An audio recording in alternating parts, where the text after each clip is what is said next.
Welcome to Strip Cover Lit. I am Adrian Fort. And I'm Dalton Gentry. And we're here with you for another 6 things list. Dalton, what is it today? 6 books for spring. 6 happy books 6 for spring. happy books for spring. Isn't that nice and refreshing? The season of rebirth. Look at that. Of renewed life. Absolutely.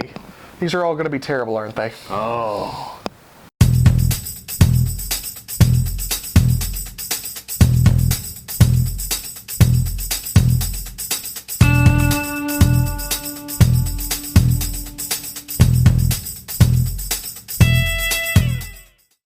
My first warm-hearted book for the day is Lincoln's Melancholy. A book literally about the fact that one of the most impressive presidents of the United States was super depressed. At one point, one of his contemporaries describes him as dripping with melancholy, hence the title. Not only is this just an extraordinary book about Lincoln, it'll make you really sad. One of my favorite things about this book is that Lincoln was not quite a victim of his time, a very religious time in American history, and there's a story in here of him going to church, and afterwards, during the Civil War, and afterwards, he goes up and he's talking to the preacher, and the preacher says something to him. Preacher, minister, father, I'm not sure what denomination it was now, but he says to him, "I hope God is on our side." And Lincoln says, "No, sir. I hope we are on his." My first book for spring is The Hobbit by J.R.R. Tolkien. Now, maybe this is just me trying to plug a little fantasy into Adrian's literary world, but The Hobbit is the quintessential going on a journey story. And what better way to start off your spring when everything's fresh and anew than going on a journey? And this is about the nicest, friendliest book that I have in this list so far. My second choice, Call of the Wild, which there's not many things that could be more depressing than spending a lot of time in the cold with a dog. But this has such warm lines as, "This was the first time Buck had failed." It also includes my favorite chapter title of all time, "For the Love of a Man." My next book for spring is going to get just a tad darker. We're just going to slowly delve into darkness, Of Mice and Men, John Steinbeck. Now, this is easily read in a day. This particular copy is 118 pages. No reason you shouldn't be able to get through it. But this is pretty sad. No spoilers on this one, but if there is one way to ruin your spring, it's starting off by killing everything that is good for you.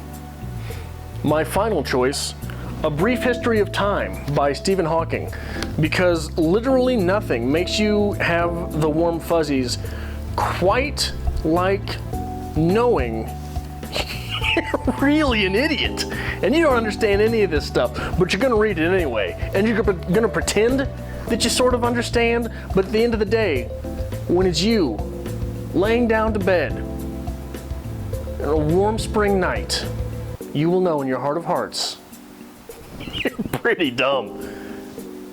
My final choice goes away from what we normally do. It's not fiction, it's nonfiction, Into the Wild.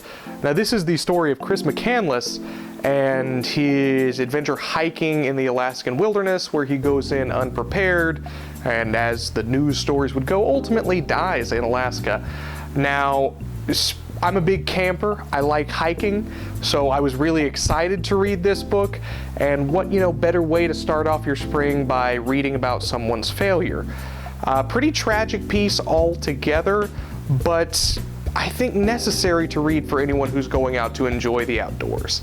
This is quintessential man versus nature, and nature gets the upper hand on this one.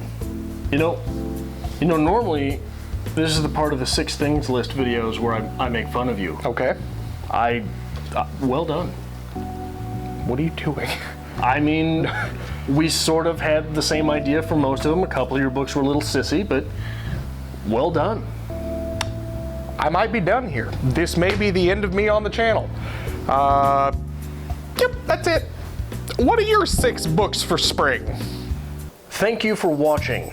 Thank you for watching another episode of Strip Cover Lit. It is part of our goal to bring you literature.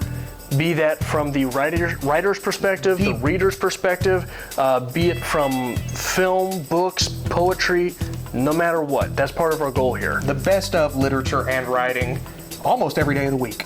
Right. So if you noticed something here that brought value to your writer's life, we'd really appreciate it if you hit that subscribe button. That really is what pushes us. I mean, we wake up every day, we're like, hey, how many people are actually following? How many people are watching? What can we do here? So make sure you're hitting the subscribe button. Join us every week, actually. Monday, we'll start your week off with a 6 list, get you back into your literary week. Tuesday, we'll hit you with our reader's review. Book review, pretty simple, easy, straightforward.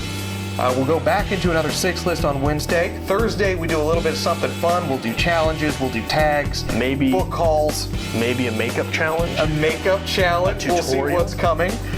Friday, we'll hit you with a writer's quote of the week, get you through the weekend, make you think. Saturday, we'll hit a writer's workshop of the same book that we covered in the reader's review. And Sunday, we'll try to get our normal lives back in order to come all right back on Monday. So make sure not only that you hit the subscribe button, but that you follow us on Twitter at @StripCoverLit, @StripCover. @StripCover on Twitter, because on Facebook, we're @StripCoverLit. And on Instagram, we are... On Instagram, we are @StripCoverLit. I don't have the internet. I know you don't. Make sure you hit that subscribe button, guys, and we'll see you next time.